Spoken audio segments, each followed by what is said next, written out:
Hello, all, and welcome to the Movie Bears podcast. I'm Brad Harris, and each week I'm joined by what is it again?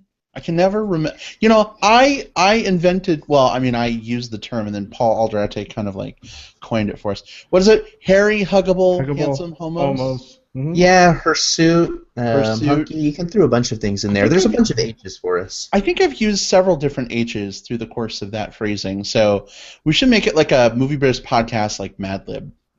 Ah, just add a bunch of spots with some H's in front of it. The audience can fill in the blanks. That works.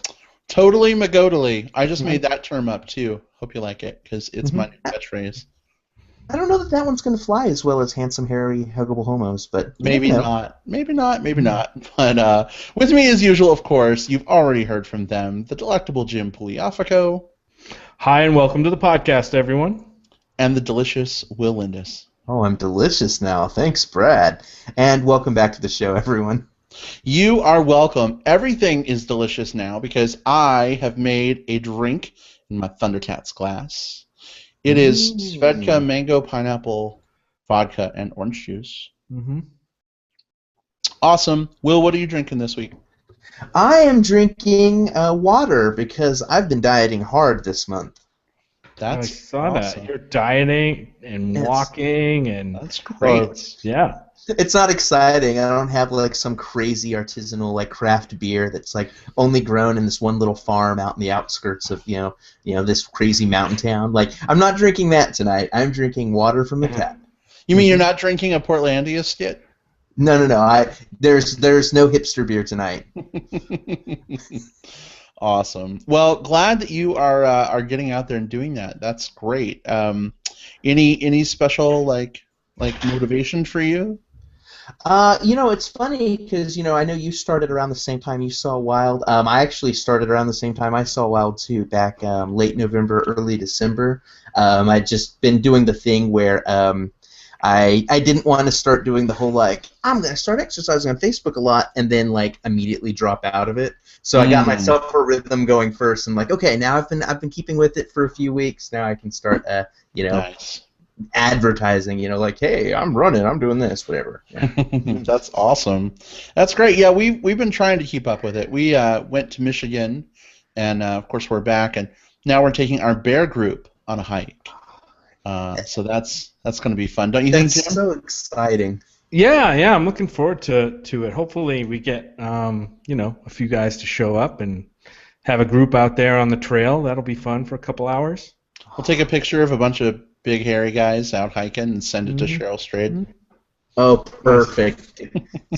And she'll love it too, and I love it. When I see you guys posting the photos of you guys out, not only is it nice seeing you guys like doing cool stuff, but like the area that you guys have been hiking in is really beautiful. So it's whenever it comes across my feed, I'm just like super excited for you guys. Well, thank you again, Cheryl Strayed and Wild, for getting. I would love to get out more. Yeah, for sure. Yeah. But, all right. Well, we got a lot to talk about this week. Banter over. Are you guys ready to get into some movie news before we review Project Almanac? Sure. Yeah, let's do it. What's going on around the film blogosphere? Let's find out with a little bit of movie news.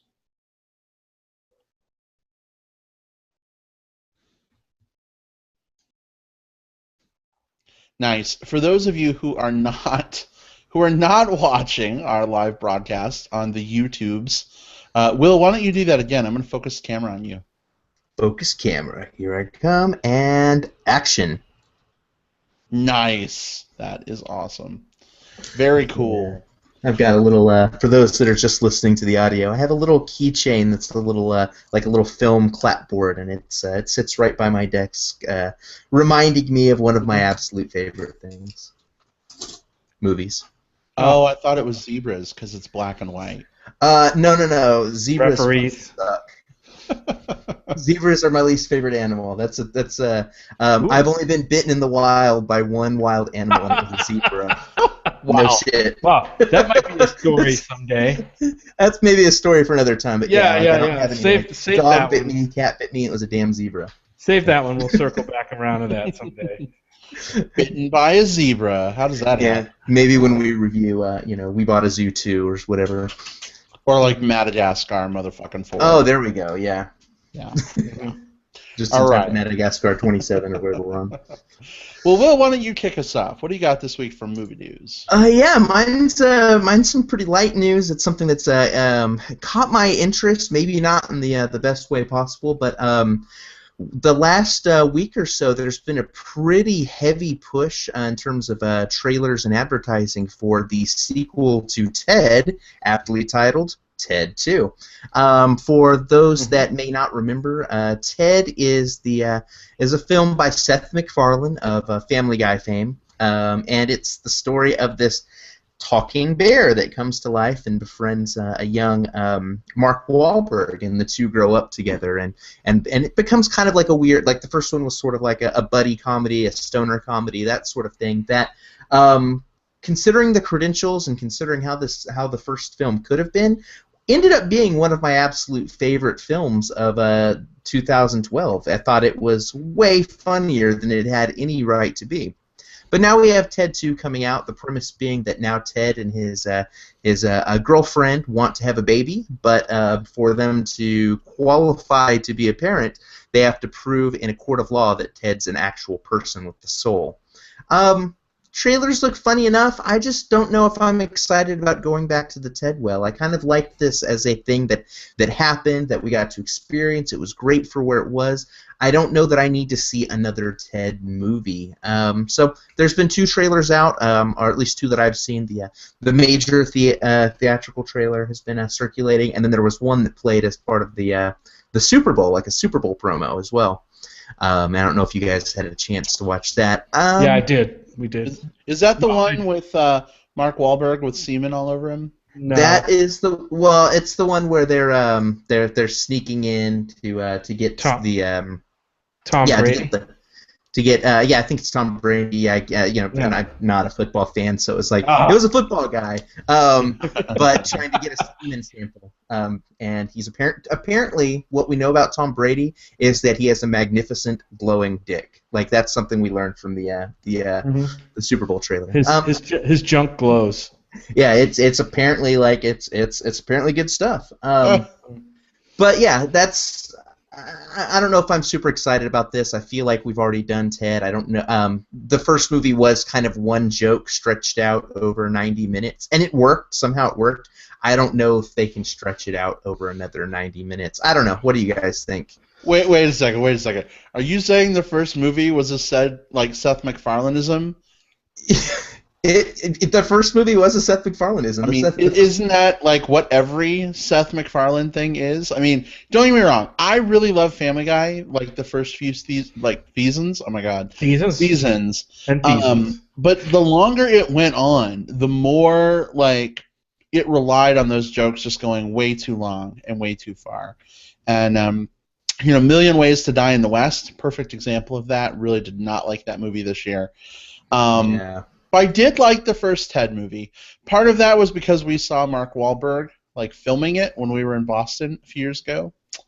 He was yelling at an empty spot on a bench, and that scene, Jim, I don't think actually made it into the first movie, did it? It didn't make it into the first movie, No. but strangely enough, there was a scene in the trailer for the second movie of him sitting on a bench in the Boston Common, where he's talking, having a conversation. I don't know if it's from the same session we saw, or they just went back and filmed some more stuff.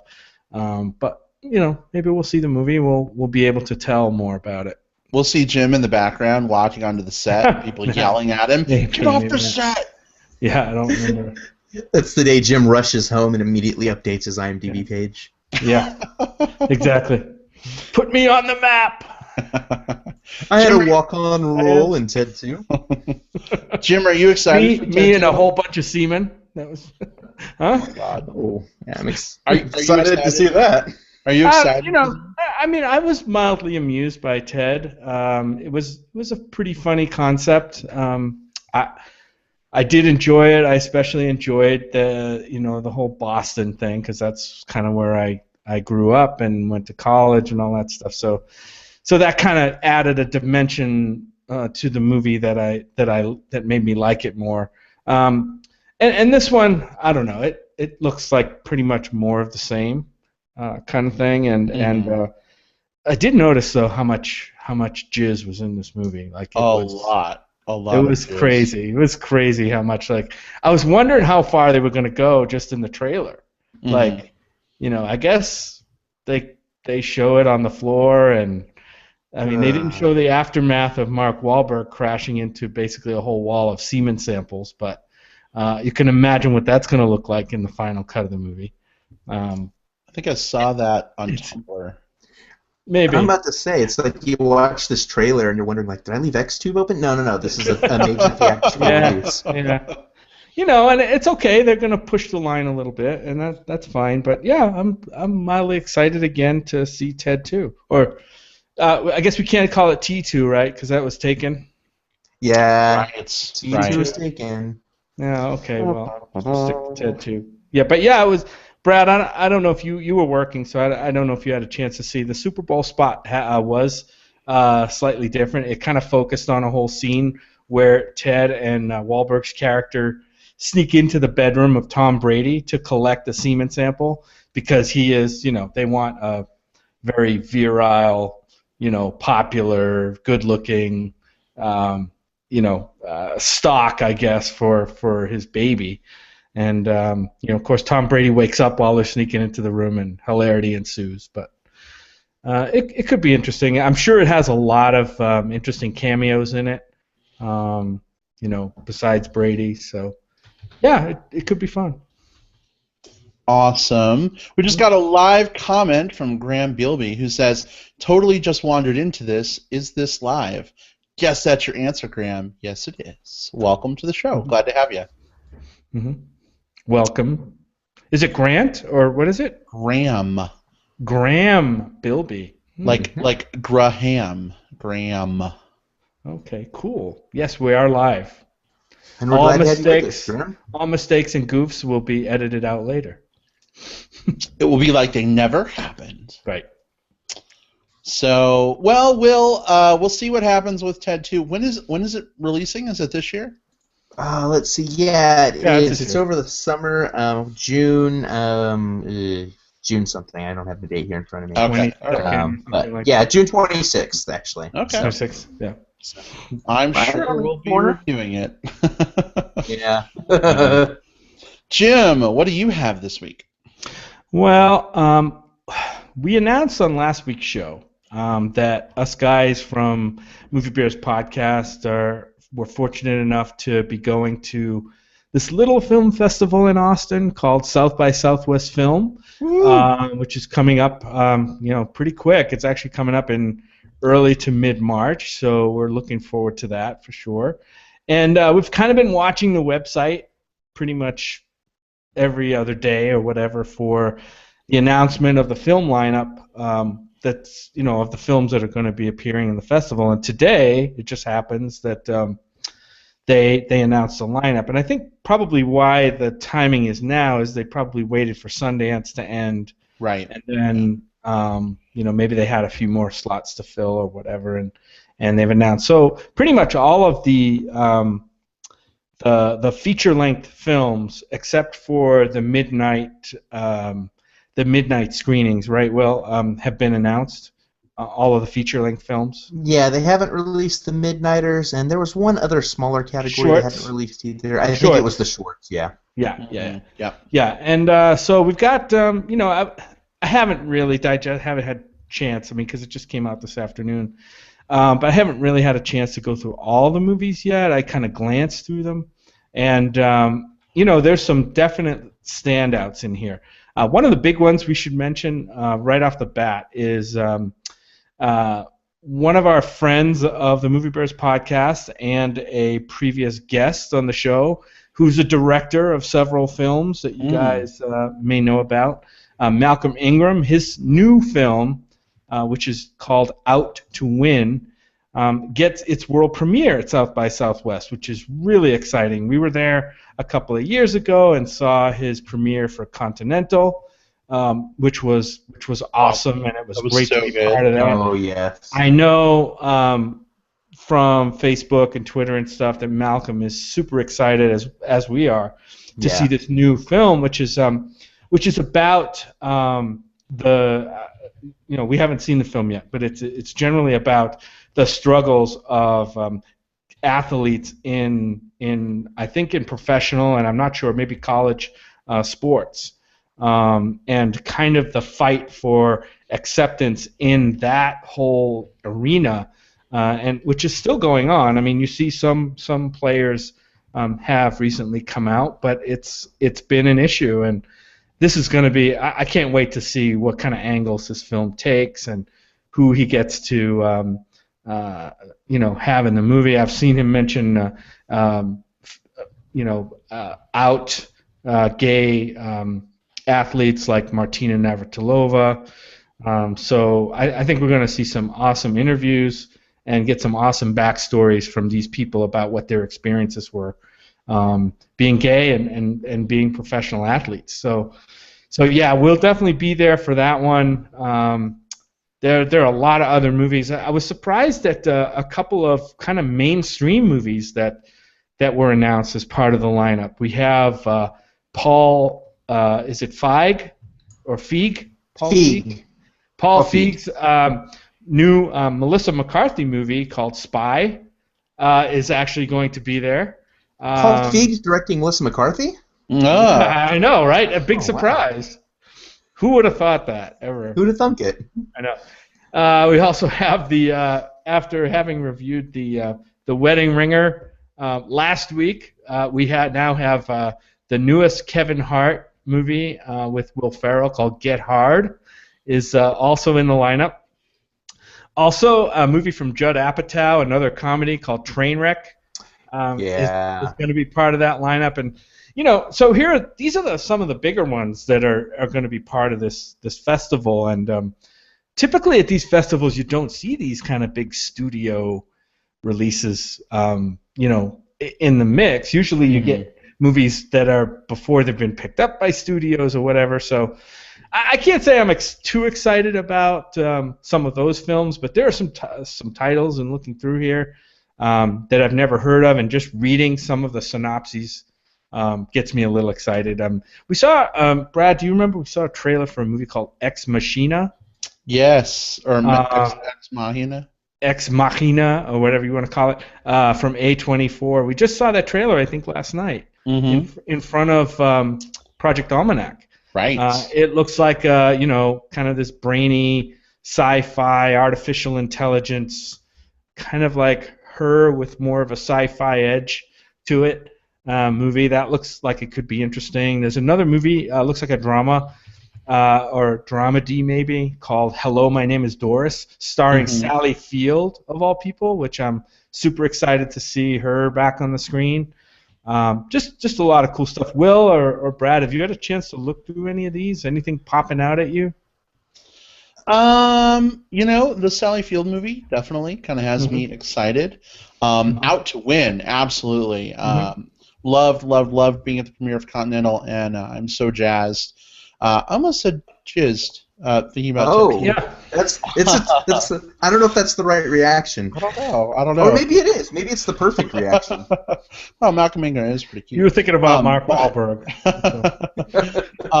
But yeah, no, I'm. There's definitely a few things in here that have got me pumped. There's a lot of movies, that sound like they're very, very indie, and I've been getting a little more into that scene lately. So I'm just excited to see a lot of things I know very little about and see what trips my trigger. Yeah, you mentioned like the two of the bigger ones that I was looking forward to.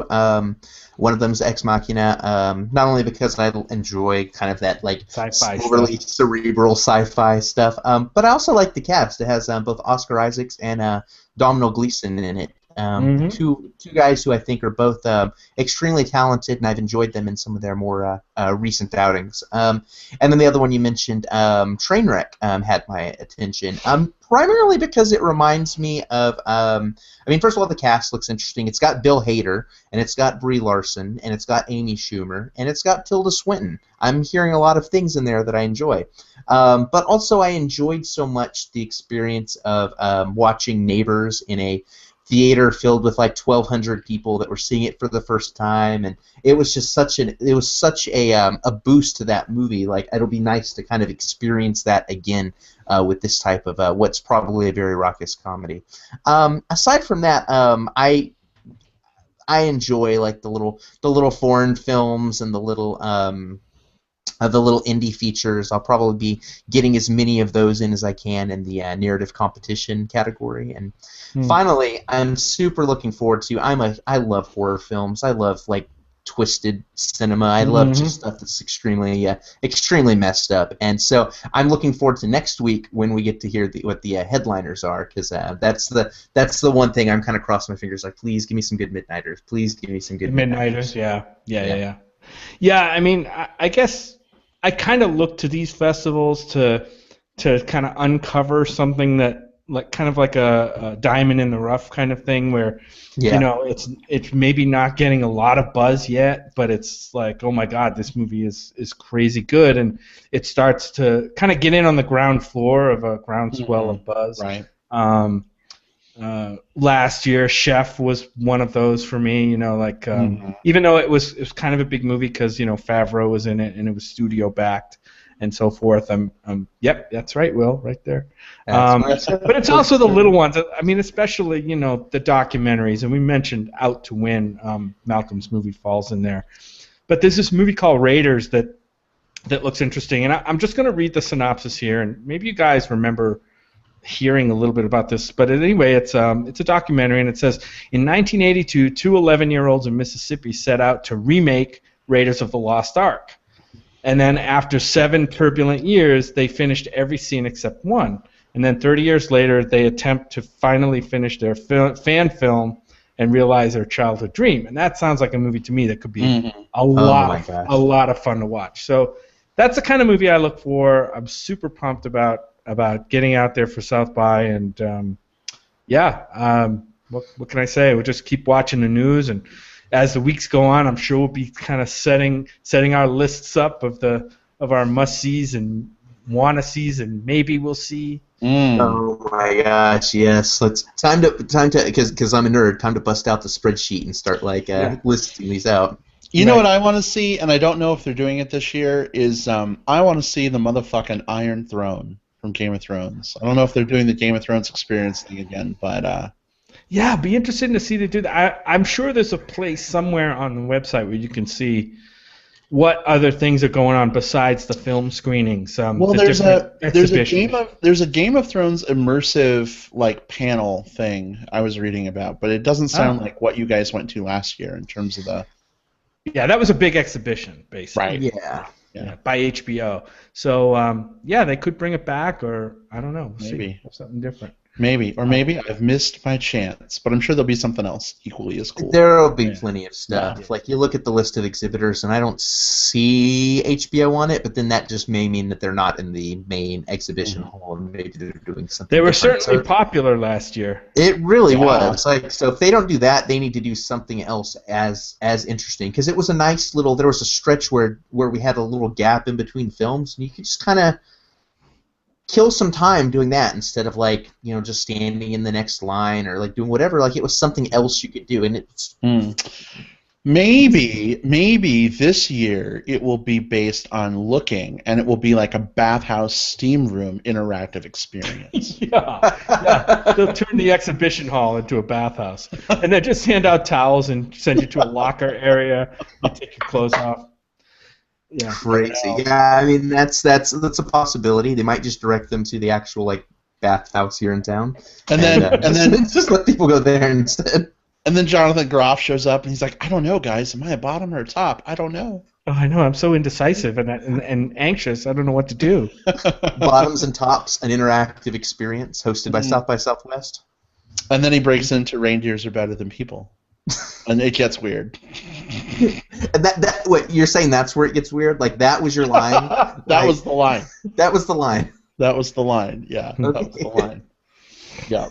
So, South by, we are pumped. Here we come. Mm-hmm. I did hear from Malcolm, by the way. I sent him a little note congratulating him for getting into South by. I told him we were excited to check out the film, and he said he's looking forward to seeing us. So Awesome. Very cool. Definitely looking yeah, forward to yeah, seeing good it. times for sure.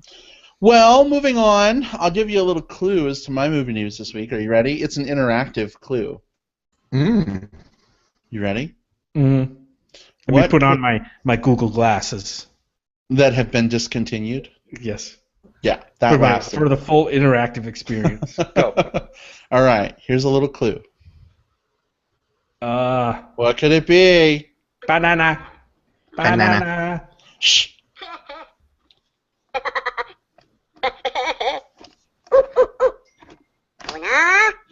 Banana. Banana. What are you doing in the poor minion? Oh my god. What are you sticking into that thing? It's just sticking things in orifices. That's how you get it to say banana. Do I need to call like Minion Protective Services or I something? know, that's what you do. Put your finger in its mouth to You make do. it say stuff? You do. You totally do. That. Oh my god. Oh my gosh. That's I so can't much. even That's so imagine how wrong. that toy's been You abused. can imagine how it's going to be abused by Oh anybody. boy, I know. So my movie news bit this week is, of course, the second trailer for the Minions movie has dropped. And for those of you again who are not watching the live stream, I have this like foot-tall Minion thing where you like press its button and it farts and says Minion-y things. So sorry you didn't get to see that. So go back and watch the YouTube video. Anyway, Minions trailer. This movie looks really, really fun. I'm actually really pumped. If you haven't seen the trailer yet, I don't want to spoil you, but we got to see Sandra Bullock in her role as Scarlet Overkill, villain in the movie. Mm-hmm. She looks awesome. More of the Minion-y goodness we've come to expect from the Despicable Me films. This movie takes place in 1968, and I'm totally like digging the soundtrack to the trailers. Who knows if that music will be in the movies at all? I hope it will be, but yeah, it looks like a lot of fun. I know you guys watched this like minutes before we sat down to record, right? I did. Yeah, I definitely did. And it looks pretty cool. I definitely dig in the 1968 group because I grew up in 1968. I was a child back then, so I remember that whole vibe. So it'll be interesting to see if they get that kind of that atmosphere right. I didn't get to go to Villain Con. What is it, Villain Con? Villain Con, which is the second trailer, is kind of centers around this event in Orlando called Villain Con, which is a fictional construct, I'm sure. But it looks pretty interesting. It's a lot of room for Minion silliness. Yeah. I'm surprised how much I'm enjoying both of the trailers that have been out so far, however many trailers have been out so far.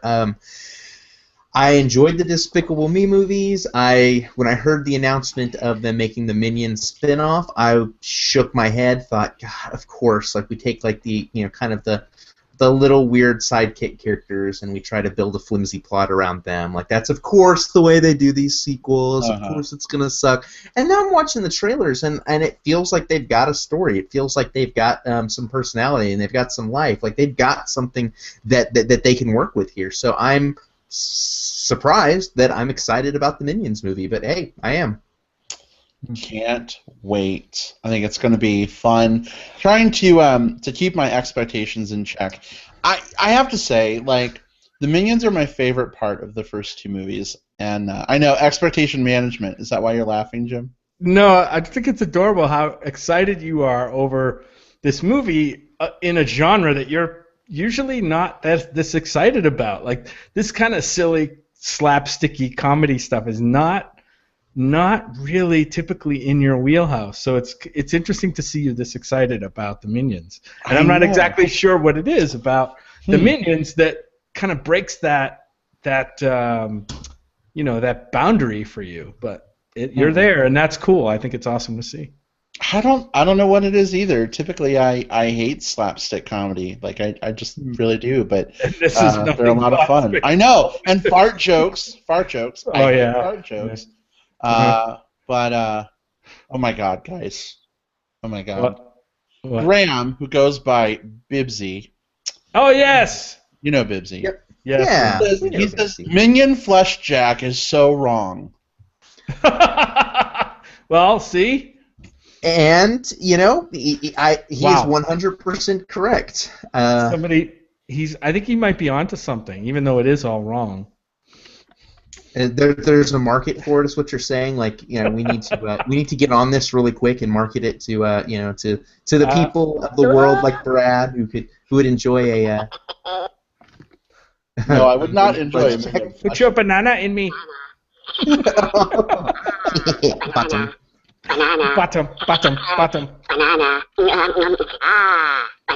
If you poke it in the bottom, does it This do is anything? obscene, Brad. Like,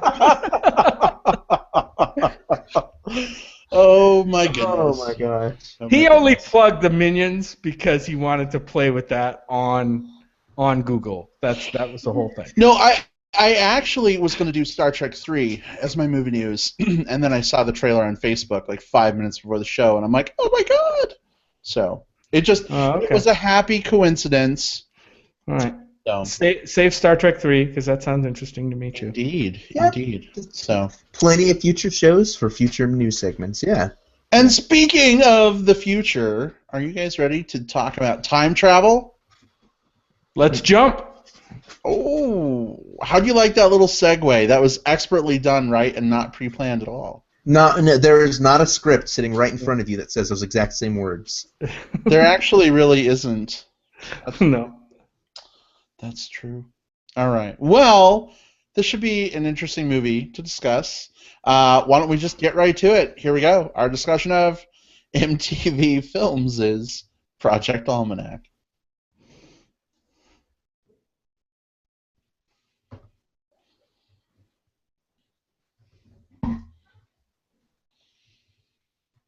The only time machine I care about is the TARDIS and the DeLorean, but I don't have one of those on my desk. Neither one of those came up in this movie, actually. I know. How can you have a time Spoiler. travel movie without referencing Or a oh hot my tub. God. Or a hot hot tub. tub or Or a a hot tub. DeLorean or the TARDIS or a phone booth? Thank you, Bill. And oh wait, We did get a What? Looper reference. Or a spaghetti strainer on your head with wires coming out of it. Actually, I think we did get a Bill and Ted. I think we did. I have to take that back. Yeah. You guys will have to be the experts on that because I'm not an We'll expert. talk on about things. that. We'll talk about that in spoilers. Take it back. Okay. But Jim, for those who haven't seen this movie, why don't you give us the non-spoilery setup and tell us a little bit if, in terms of whether you think people should go see it in theaters, rent it, or skip it. Sure. So my synopsis is going to be based very heavily on what IMDb says. So basically what you have here is a movie about a group of teenage kids, high schoolers, who uncover some secret plans for a time machine and then proceed to, of course, build one in one of the kids' basement. Of course, we're all, teen movies end up eventually, either horror or sci-fi. They always end up in the basement somehow. And then, of course, they begin experimenting with this time machine to some degree of success initially. And then, of course, things start to get out of control because apparently nobody really can deal with the concept and construct of time machine, specifically going back in time, which is what this movie was about. So anyway, one thing we should mention about this movie right off the bat is that it is a found footage movie, and for those of you who don't know what the hell we're talking about, but found footage is something like where the entire movie is done from the perspective of somebody who, at the time the movie was set, was actually filming or videotaping or recording the goings-on either in their cell phone or in a video camera or whatever, and then ostensibly this footage gets put into this narrative story somehow magically. But that's what these found footage movies are about. They did it in Blair Witch, they do it in the Paranormal Activity movies, and they've done it here to some success, I think. So The movie about the found footage thing in this movie, the movie kind of goes out of its way a few times to keep up the trick of being a found footage movie. One of the characters constantly gets, I thought it was funny, constantly gets stuck being the camera person in this crew. There's a crew of about 4 or 5 kids, and of course one of them ends up being stuck behind the camera, mainly because they probably didn't have anything else for this character to do in the narrative story of the movie. Little sister gets the camera kind of thing. I think that's the way it kind of worked out. But anyway, at certain points of the movie, especially early on, later on it didn't bother me as much, but I just kind of asked myself, why is this even a found footage movie? Early on, I asked myself, this would probably work just as well if it wasn't a found footage movie. I'm not sure. But we can talk about that more maybe when we get deeper into it or into spoilers. But later on in the movie, I found that the found footage aspect did lend itself to some cool scenes and effects that probably couldn't have been done in another way. Bottom line, this movie was pretty interesting for me. I mean, it's time travel. It's your basic time travel movie. It's got a lot of time travel tropes and paradoxes going on in this movie. Nothing. I didn't really see anything too out of the ordinary here. Bottom line, I think this is a fine movie. I would say typically, I'd say you don't have to rush out and see this movie. It's not a particularly cinematic movie. I would say it'll work just fine on VOD.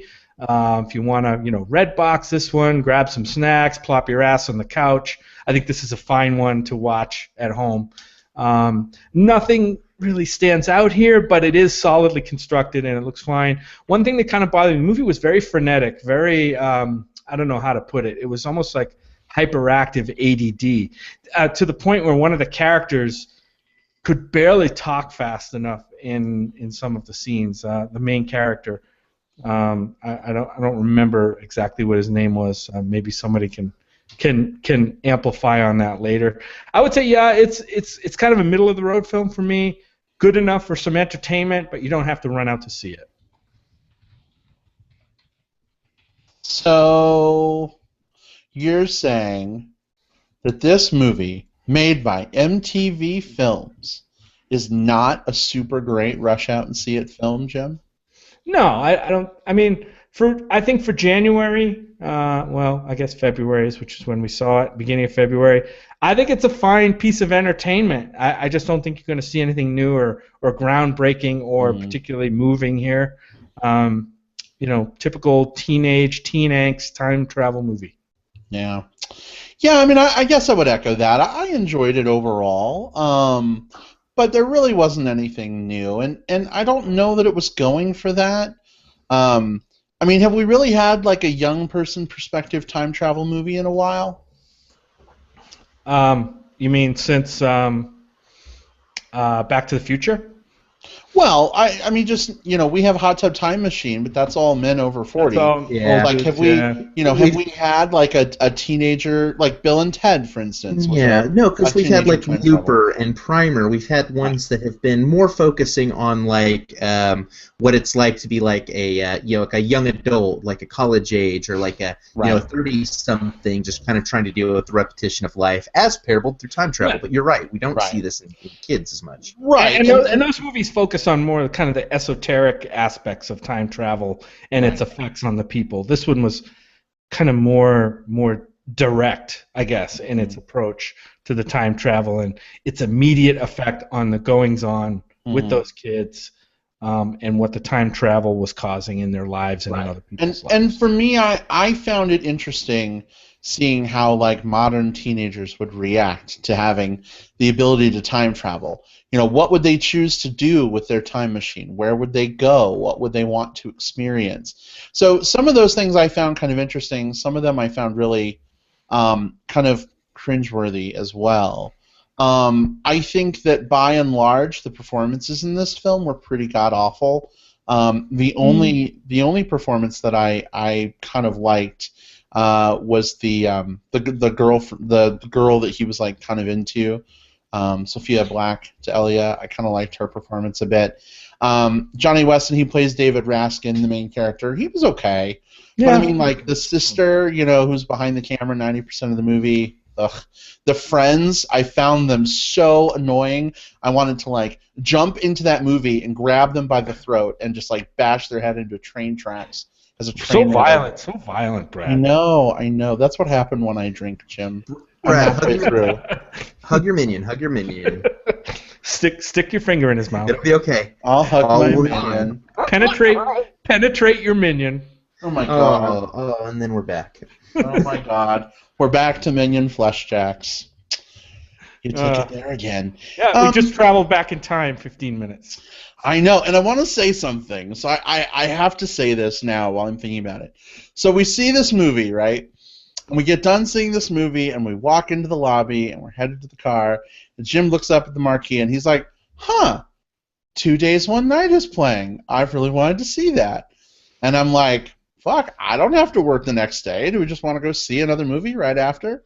And so we ended up doing that. And we walk in and we sit down, and it's the same stupid like Cinemark pre-movie thing. And I'm like, wow, deja vu. Did we go back in time? And there's this old couple, the only other people there for the movie, like sitting in front of us. And Jim and I are like precognating this stupid Pierce Brosnan like commercial that's on. Like we're saying the dialogue before it happens, and they keep turning back to look at us like they want to kill us. Yeah. But it was so funny. We were the obnoxious dudes sitting behind them for a little while. I was. Not during the movie. Not during the movie. This was during the ads before the trailers. Mm-hmm. Yeah, exactly. It hadn't actually started yet. But anyway, it was just kind of weird, like total deja vu. We went pee between movies. We went pee after the movie ended. It felt like I was just like reliving the night again, only watching a way better movie. But anyway, that's probably neither here nor there. But Project Almanac, hey, welcome back to the topic at hand. I would say, if you're looking for kind of a date night movie, this could be fun to check out. As time travel flicks go, I think the last teen time travel flick we kind of had was like Safety Not Guaranteed, and that's arguable at best. And even that, I think she was like a young intern in college. I think. Right. It's the closest we get. But it was interesting. I mean, it's in the trailer, so no spoilers. But like Lollapalooza is a big part of this. This plot in this movie, and it's just like it's a total ad. Like they're talking about Twitter and Facebook and Instagram, and all the kids have the Instagram on their smartphones, and I'm like, this movie is made for like a 16-year-old guy and his friends. Plenty of TNA if you 16 like. to 22. But overall, I'd say it's interesting. I wouldn't say avoid it. If time travel and teen angst are your thing, then go see it. Otherwise, probably wait for a rental. How about you, Will? So when we got to the theater to see it, it was like a promo screening, not a press screening, but like a promo screening, and they were giving out these free shirts for Project Almanac, and right as we got there, they'd miscounted, and they ran out of shirts, so we didn't get our free shirts. So, worst movie ever, 1 star, fuck this thing. No. we were joking about it the whole time, just like, this isn't off to a good start. This would have been a lot better if I got my fucking shirt. If only I had my shirt, which is probably not even big enough to fit me. We got a small left here. Yeah, please. But okay, yeah, no, and that's just a weird little aside. Now the movie itself is passable. It's a perfectly serviceable film. Really, it does not bring anything new to the genre. All of the tropes that you see in this film are ones that you've seen in other science fiction movies. In fact, this movie is. I walked out of it and thought, like, if you take Chronicle, like the way they shot that movie, and you take the plot beats of the Butterfly Effect, you 100% have Project Almanac without anything new added to the formula. And the thing about that is, that may work for a lot of people. Chronicle was a great movie. I enjoyed Chronicle quite a bit. In fact, we talked a little bit about it last week when we dished about the Fantastic Four trailer. And The Butterfly Effect was a perfectly passable movie as well that at least kind of toyed with some interesting ideas. So, yeah, there's nothing new to this formula here. You're not going to walk out of this with your mind blown by all of the crazy time travel stuff. Beat for beat, this follows the formula extremely closely. But it does a decent enough job of it. Is it something that you absolutely have to go see? No. But am I going to talk anyone out of going and seeing this? No. I think it serves the purpose that it serves. It serves extremely well. And yeah, if you are in that age group, if you are kind of like the 16 to early 20s ish, I think that the all of the the pop culture references and just kind of the youthful energy of this film will capture you. I think if you're older, if you're someone who is a time travel fan, you're going to see more of what you've seen before in the past. And hey, sometimes that familiarity at the cinema, is great. Like, I love a good time travel movie, and while this didn't do anything new, I at least was like, okay, they kind of borrowed this from that, and this is kind of like that. This is a little bit of primer here. This is a little bit of that here, and I appreciated it. I enjoyed it well enough. So yeah. Should you go see it in the theater? Maybe. If you're the type of person that really loved Butterfly Effect or Chronicle, absolutely. This movie is right up your alley. If either of those two movies rubbed you the wrong way, they weren't for you, take a pass. Maybe catch this on Redbox or on Video On Demand or something like that later on. I will say the performances, I fall kind of in between, I guess. Like, I didn't really find them to be bad performances, but I didn't find them to be good performances. I found them to be forgettable performances. Like, after I'm thinking about this movie, Brad was like, "Oh, I wanted to slap this guy," and I had to think back and go, "Oh yeah, I remember that guy now." Like, when I really think back on the characters, none of them really stands out as anything other than young frenetic kid pushing the plot beats along, maybe with a couple of small exceptions. So yeah, middle of the road, but middle of the road is perfectly passable. So go from there.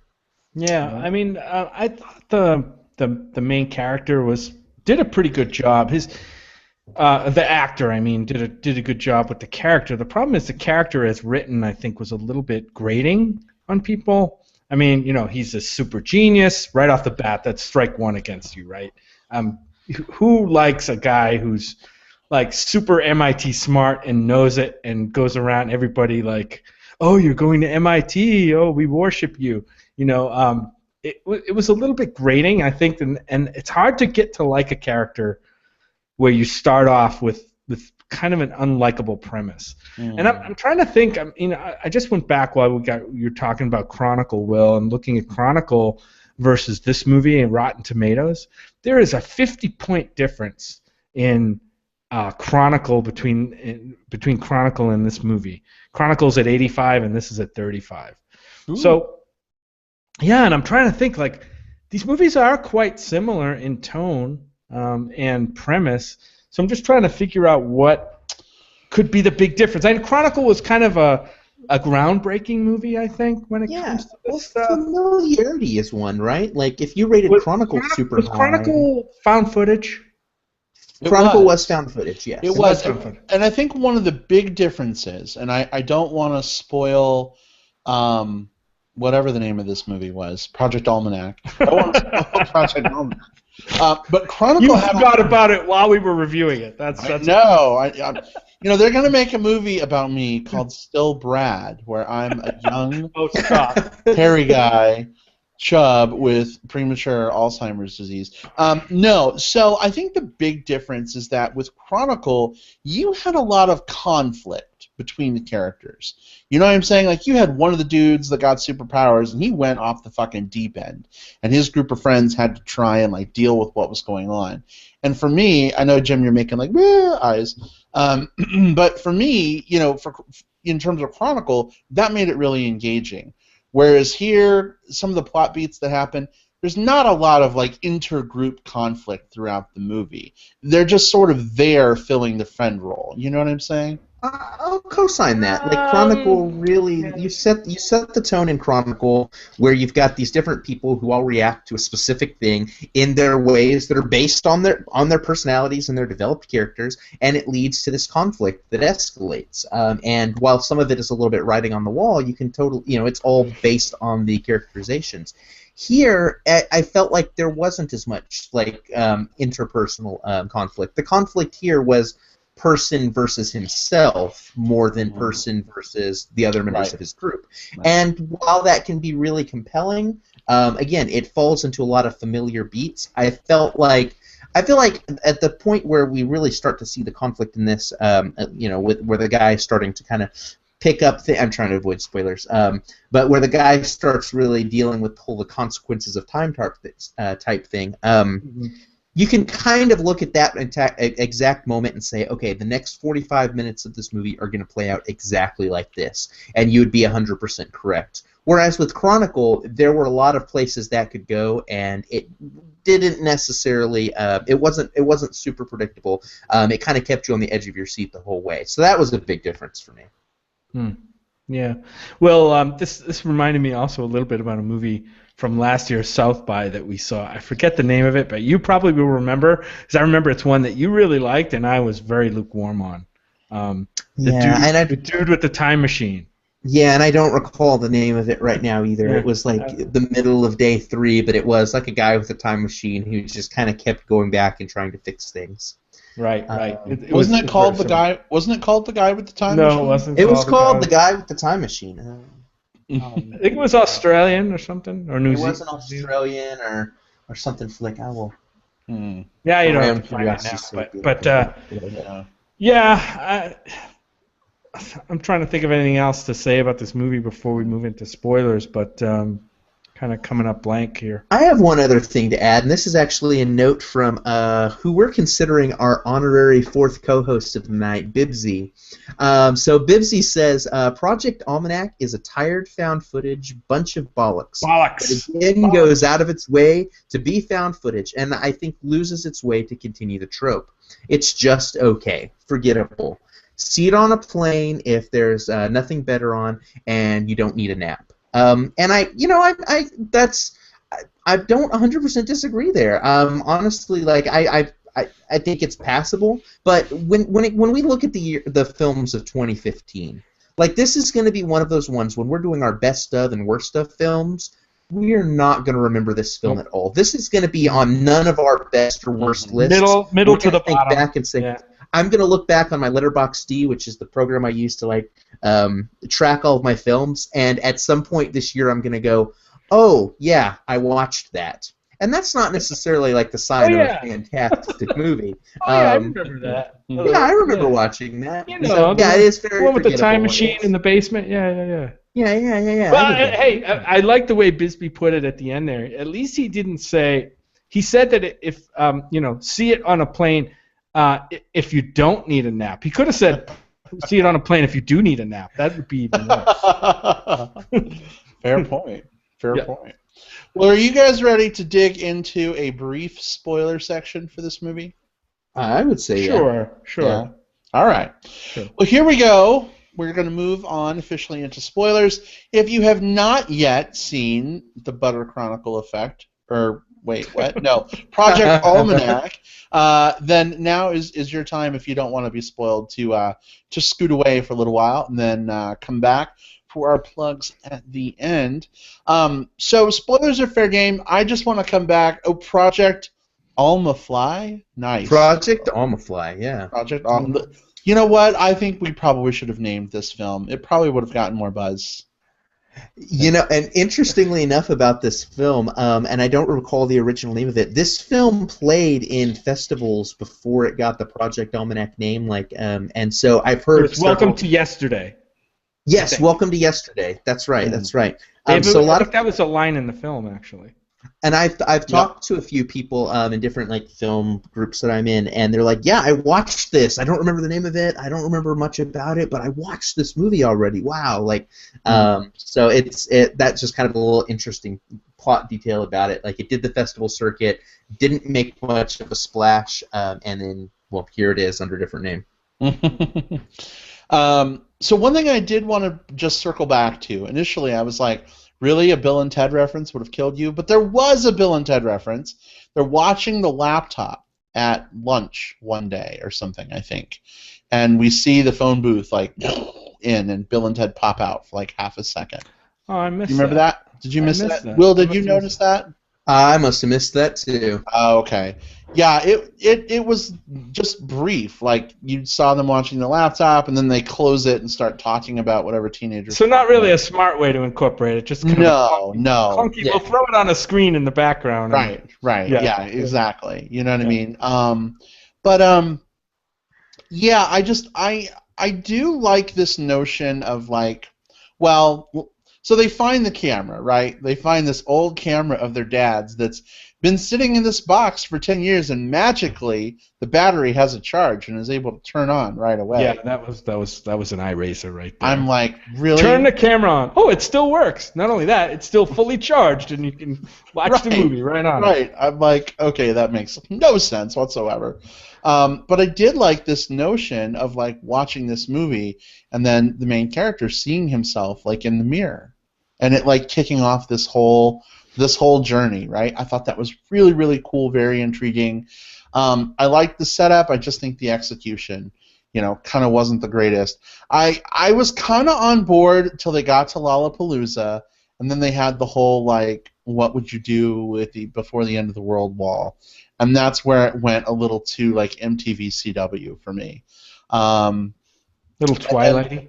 Well, I don't know that I'd say Twilighty. It's just tween romancy, I guess.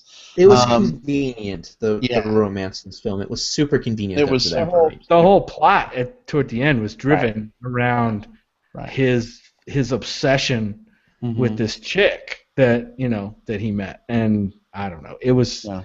I kept saying, really, all this for some pussy? I mean, seriously. Whoa. Yeah. Well, I mean, but to be fair, and I don't even think he got any. No, he did. He did. Oh, he did. Hold on. That's right. He did. He did. His like, he changed the timeline. Remember, so he got sex from her, but he wasn't there to experience it. Remember, he changed the timeline. He like arrived after sex had happened. After it happened, and he's like, "Was it good? Was I good?" Right.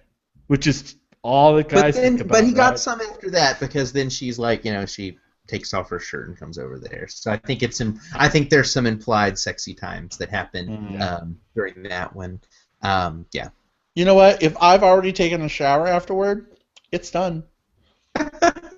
Well, the thing about this, where I'm able to justify some of these reactions, because a lot of the things in here are kind of like, why the hell are these stupid kids doing this? Why is he just after? Why is this stupid kid just after this pussy? Why is this stupid kid like fucking all these things up? And then I realize I'm answering my own question.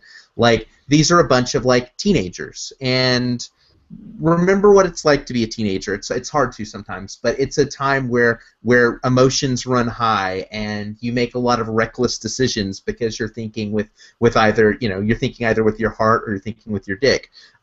So some of the things like that, when I started thinking about them back, it made more sense to me when I thought about it through that lens and not through the lens of like a 30-year-old man.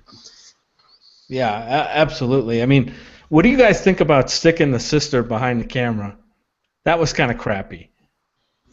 Yeah. I think it's because every once in a while she said something from behind the camera, or she put the camera down on the table or something and got out in front of the camera. It was just something again that took me out a little bit. Like, really, they're gonna just let this character? Like, again, I know I kind of get why you're doing found footage. It's kind of a cool thing. But it was just kind of a clunky way they did it, and I'm always amazed at how they tried to justify the found footage aspect, of the movie, and kind of not justify is not the right word, but legitimize, I guess, the found footage aspect of the movie. They always the movies just kind of do some goofy things to make that happen, and this one was no exception. Yeah, on the one hand, it's a lot of times in this type of movie, the type of character that gets stuck behind the camera, because you always get some character stuck behind the camera. Like, that's just the way these work, right? A lot of times it's like the wisecracking, sarcastic, snarky friend. And the reason they do that, at least, if I'm thinking through the process, if I'm trying to explain it, is if you know that you've got a person that's not on screen the whole time, you can at least get some personality or some character from them because of what they say, how they quip, what they add to the scenes. So I did, on one hand, I liked the fact that, like, you normally don't have, like, the female character being the one who's carrying around the camera, but the problem was that they didn't give her enough of a voice or enough of things to do. Like, if she had more character, if she had more personality, if she was commenting more on the things that she was shooting, it could have been really, really creative. It could have been really exciting. Instead, it's almost like they said, damn it, we made these other characters. We need someone to hold the camera. Oh, I don't know. Let's give the guy a sister. Give him a little sister. Yeah. Give him a little sister. Done. Right. Right. Yeah. And I kind of like the beginning of the movie where they had discovered the time machine and they're trying to figure out how it works, and things are blowing up a little bit, and of course somebody with a Prius saves the day. Was it Prius? It was a Prius. Somebody with a Prius saves the day, and it's not a DeLorean, but a Prius this time. I mean, that part of the movie was pretty interesting. Although a lot of the techno stuff was a little out there, a little very sketchy. Very sketchy. It was Primer light. Like, they did some stuff. Like, Primer has a lot of sequences where they're like, all right, we're going to put this watch in this box, we're going to send it back, and, like, it becomes really, like, hard sci-fi. And then they were like, let's do the same thing with, like, in this one they did, like, Barbie and her Corvette with actually a watch, a stopwatch as well. Yeah. So there were definitely some shades of and a Primer GoPro. And a GoPro. And a GoPro. Yeah, don't forget but the GoPro. they rushed through it so quickly. It's like the movie did try to be a little bit of both things. Like, it wanted to be young and hip, and it wanted to also, like, try to legitimize its, like, its scientific terms. And I don't know that it necessarily did a good job of the latter. Like, I think they could have just made the science fiction a little bit more breezy and focused more on what the young characters were doing and why they were doing it, and that probably would have boosted it a couple spots for me. Right. But I mean, at least they got to win the lottery.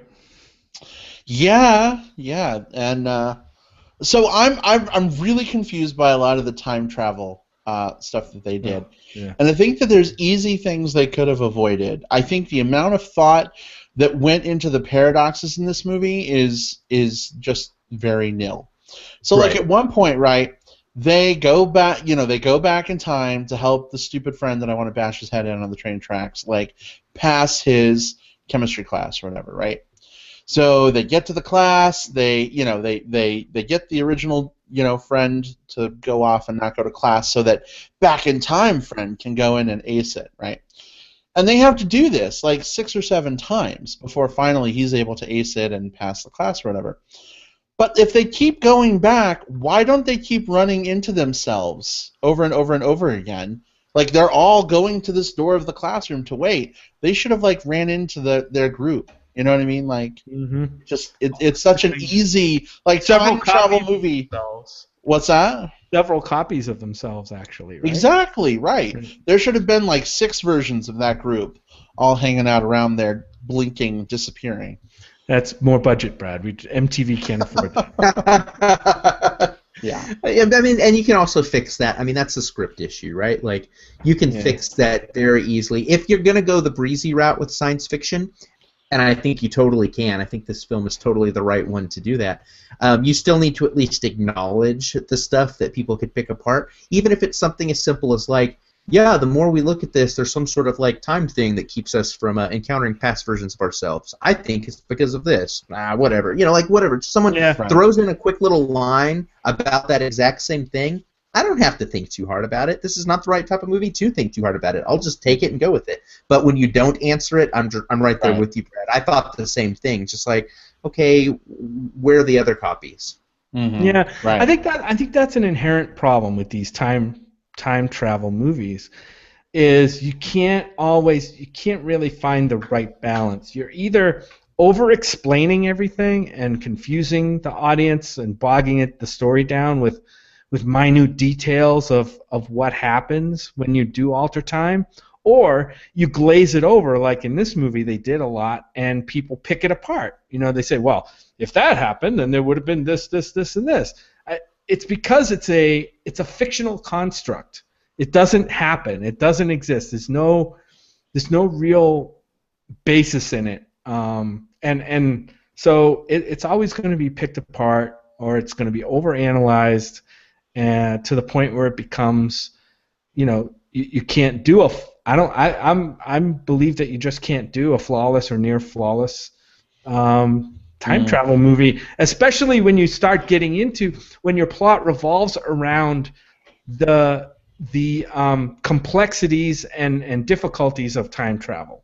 You know what I mean? If you just travel back in the past, you do your thing and you don't worry about altering the aspects of time for the future and blah blah blah. That's where it starts to get too crazy. But the movie doesn't even follow its own rules, right? We set up that they have to get like the past version of the kid out of there somewhere, right? So that they can have him go in and save it, his performance, right? But then we see the main character David go back in time again to redo Lollapalooza so that he can stop himself from losing his chance with his chick, right? But what about the David who was there originally? We don't get a scene where like they do something to make that David go away, right? He just steps in and has that scene with her. Where's he? He's still hanging around back then. No one stopped him from going there. Yeah, I thought the same thing. And for me, it's like, yeah, this is a fictional construct, and you're never going to have like you have to always look at this in the world of like very highly fictionalized and take a lot of things with a grain of salt. But I expect a film to, if it establishes rules, to follow them, whatever those rules may be. In a more hard science fiction, I expect them to overanalyze things. If something does try to be a little bit more fast and loose with the rules, that's totally fine. I think one of the problems I had with this movie is that it tried to do both things. Like, it was light and casual at times until it needed to explain the stakes of something, and then it kind of got into those details, and then it broke those immediately when it was convenient for it to skip those. So that was my problem. I think about a movie like, I know I mentioned it a couple of times, Primer is one of my favorite time travel movies. That's a movie that really dives into like the complexities of it, and it doesn't do so in like a very light, casual way. It really focuses on like, are you paying attention, because this is going to be a very hard story to follow otherwise. But it always follows its own rules. I even think of something like, I think about Hot Tub Time Machine. That's a movie that was less concerned about like the stakes, although there. That movie did do some things where you can alter the past, but it was more about like, let's just have fun with it and play with it. So the movie doesn't force you to like ask these questions. But again, Project Almanac plays the middle ground where it forces us to ask these questions and then it doesn't answer them itself, and it leaves like Brad, like the same thing with you. A lot of times I could kind of hand wave it, and then there were some times where I was just like, come on, movie, like just give me a throwaway line to explain the loophole you just created. Right. Yep. Well, guys, do we really have much else to say about Project Almanac at this point? I think I'm damn sure. I don't think so. All right. Bibbsy wants to know, since he's an honorary fourth co-host this week, if he can get a plug in. I would say yes. Hurry up though, because you're listening at like a 3-minute tape delay, kind of. Well, not tape delay, but it's like a delay. So type it as fast as you can. Otherwise, and to kill a little time, maybe give Bisbee a chance to get it in there. Will, that movie was called The Infinite Man. Oh yes, The Infinite Man. That was it. Yeah. The name completely like slipped my brain, especially because there were once we got a little bit further into South by Southwest, there were movies like Before I Disappear and a few others in the narrative competition that just absolutely blew me away. So an okay, I kind of enjoyed it, but it wasn't anything special. Time travel movie early on in the. I only brought it up because this movie reminded me of that a little bit. It did, like it played off of this. The whole reason for that guy going back in time was to win back his girlfriend or his wife or whatever. And to keep trying to fix this, and then now that caused this new error, so now I've got to go back and fix that. Yeah. Right. Mm-hmm. Well, hopefully that gave Bibsy a little time, but if not, we'll give our plugs and he can go at the end. Last time, no, 2 times ago, I plugged the Game of Thrones IMAX thing, where they were showing the last 2 episodes of season 4 in IMAX theaters. Unfortunately, we did not get a chance to see it in IMAX. But I did get to watch the season 5 trailer recently with Jim. I know it's not a movie; it's technically TV, but it's related, right? Kind of, because they showed it in movie theaters. Season 5 looks freaking amazing. I'm really, really pumped. It starts in like 2 months, right? Ish. Yeah.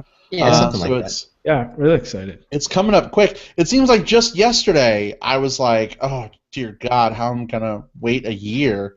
And now it's only 2 months away. So we're gonna have to be one of those people that has a big Game of Thrones premiere party, Jim. I think we have a lot of friends who dig it. But you guys saw the trailer. Will? Are you a Game of Thrones watcher? I am, although I didn't watch the trailer. Like I'm kind of the type with the show. Like when it comes back on, I'll be ready for it. But like if I watch the trailers for like TV shows that I'm super anticipating too much in between, it drives me freaking bonkers. Really? Well, there's lots of people frowning in the trailer. That's all you need to know. Well, yeah, I imagine so. Yeah, not because like I'm like, oh, I'm disappointed or anything like that. More just because it's like, great, now I want to watch this thing. Yeah, I feel you. Jim, you're excited? Oh yeah, definitely excited for Game of Thrones. Are they going to release this? They're going to release it week by week, right? Not all at once. Right. Okay. Yeah, it's week by week. Okay, cool. Yeah, I'm definitely excited. Wish we had seen that special screening of the last 2 episodes of the last season and the the new trailer on IMAX, but we weren't able to. But yeah, I mean, Game of Thrones is probably one of the best shows on TV right now in terms of certainly in its action adventure drama category. So yeah, indeed. All right, Will, what's your plug? All right, so for me, it's a movie that is a little bit hard to find, or at least has been very hard for me to find. And I don't know if I've told you guys about this movie or not. Maybe I have. Have I talked to you guys about Murder Party yet?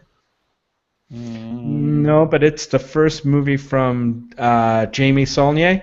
Yes. Okay. So yes. So Jeremy Saulnier is the guy that directed Blue Ruin, which came out beginning part of last year, and kind of took the indie world by storm, especially for such a new director. It made it into my top 10 of the year list. Actually, so I'd heard about this other movie that he had done called Murder Party back from 2007. It was his first feature film, Blue Ruin being his second, and I'd been hunting all over the place trying to find this thing, and sure enough, it is now on Amazon Instant Video, so it is available to rent, and you should totally go rent this movie. Murder Party is a comedy. Yeah, well, yeah, it's a horror comedy. There I salvaged it. Where this kind of this schmucky guy. Wait a minute, a homedy is way different than a hormedy. That's a different thing. This is a hormedy, a horror film. So it's about this kind of schlubby guy who randomly gets this. He finds this invitation just on the ground to a Halloween party that only says murder party. And he says, all right, well, I'll go do this. Instead of me hanging out at home with my cat, I'm going to do this. So he gets a cardboard box, cuts it up into a kind of a shitty suit of armor, and shows up at this murder party.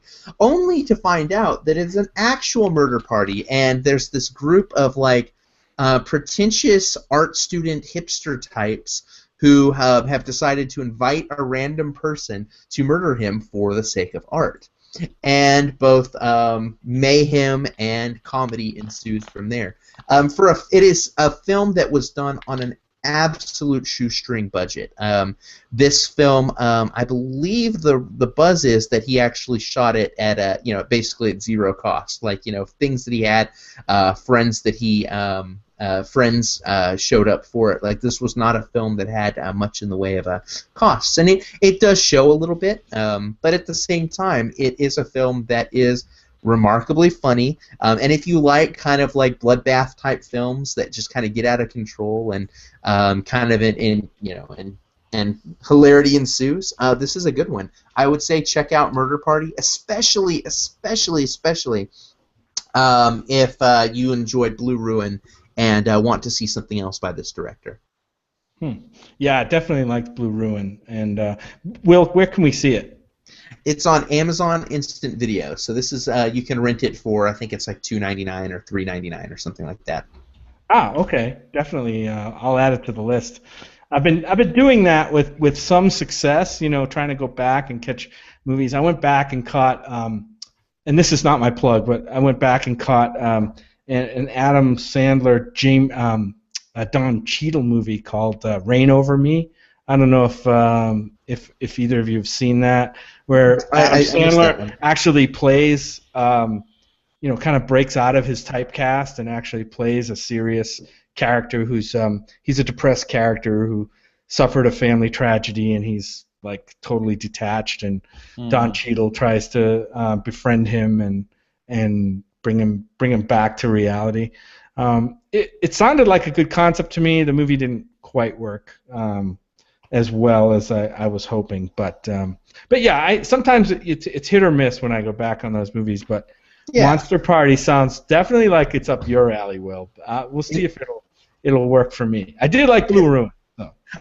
I love. I mean, I've got a soft spot for a movie that just has like a bucket of blood, like in the prop list. Yeah. Okay. So if you like kind of schlocky horror-ish type films, and if you like making fun of hipsters, then this would be a fun one for you. Who doesn't like that? Yeah. It depends how schlocky they are. If they're as schlocky as what was the drama camp horror movie we saw last year? Oh no, this is way better than the one with Meatloaf. I can't even remember that. The camp musical.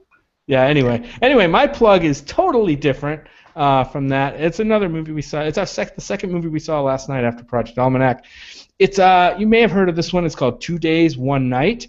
It's a French film by the Dardenne brothers, and it stars Marion Cotillard, who I know she was nominated for Golden Globes. I'm not sure she was nominated for an Oscar for her performance in 2 Days, 1 Night. I'm not sure she made that list. I think she was for Oscar. For Best Actress.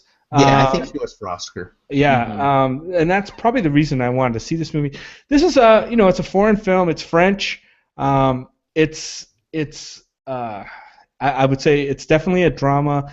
It's about this woman played by Marion Cotillard who she's been away from her job for a while, and she's coming back into the factory to work, and the boss basically gives her team the ultimatum, like, oh, okay, we can bring her back in, or we can bring her back in and you guys can all give up your bonuses, or we let her go and you guys get bonuses, and they have to vote basically on one of those two choices. And her job, she takes on in the movie going around to each of her coworkers who have to vote to try to convince them to give up their bonus and keep her on because she needs a job to support her family and so forth. It's a really, really good performance.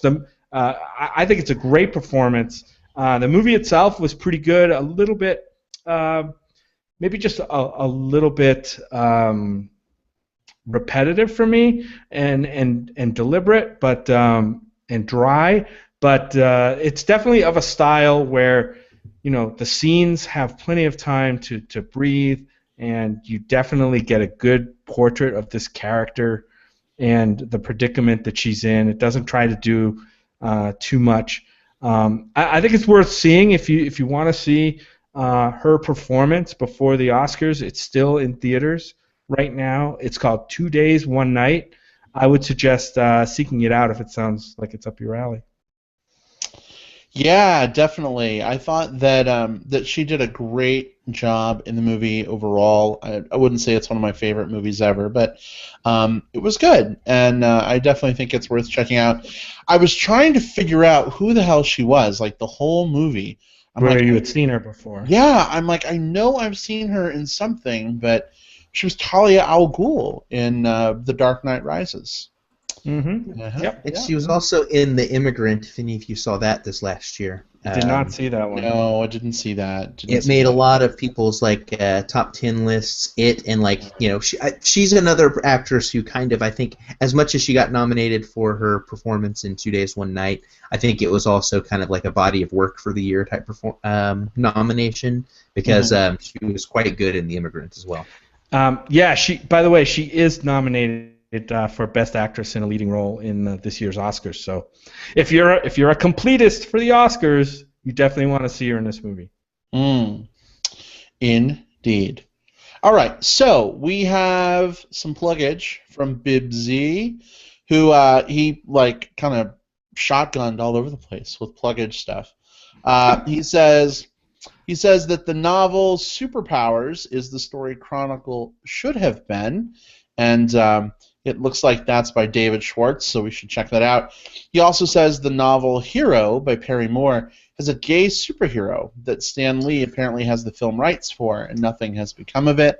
And then his third plug is The Last Straight Man. He says, this would be my film plug. Not sure I had time to plug, but the world finally gets to see it. It's one of my most anticipated movies of the year. And it's starting to autoplay the trailer, and there's a hairy dude in it, so I'm interested.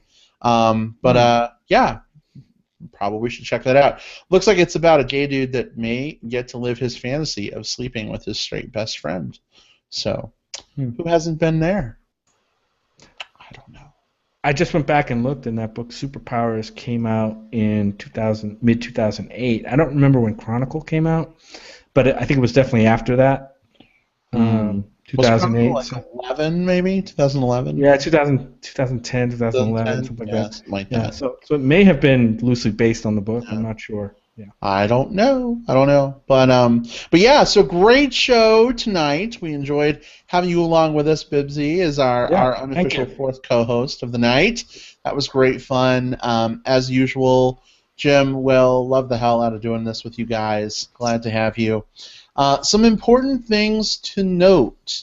We are going to be changing up our recording schedule starting next week. We know a lot of you like to hang out with us live.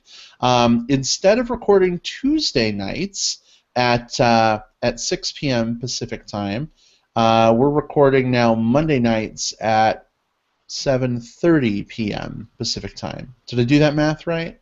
I think so, yes. Mm-hmm. Yes, Monday, 7:30 p.m. Pacific time. So a little later in the evening. Our normal start time is, I don't know, whatever. It's a little bit later. So hopefully you guys will still be hanging out with us.